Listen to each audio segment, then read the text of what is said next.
திண்டுக்கல் மாவட்டம் வேடச்சந்தூர் பழைய பேருந்து நிலையம் அருகே சாலையின் குறுக்கே தாழ்வாக தொங்கிக் கொண்டிருந்த கேபிள் ஒயர் மீது வேன் உரசி சென்றதில் அது அருந்து டூ வீலரில் சென்று கொண்டிருந்த நபர் மீது விழுந்தது.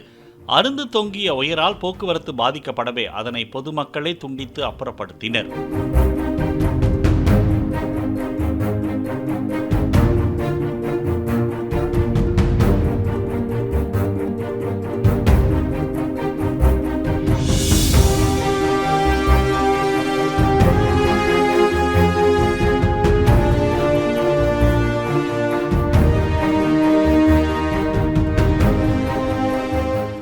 பிளே ஸ்டோர் மற்றும் ஆப் ஸ்டோரில் இருந்து பாலிமர் செயலியை QR கோடு மூலம் பதிவிறக்கம் செய்யுங்கள்.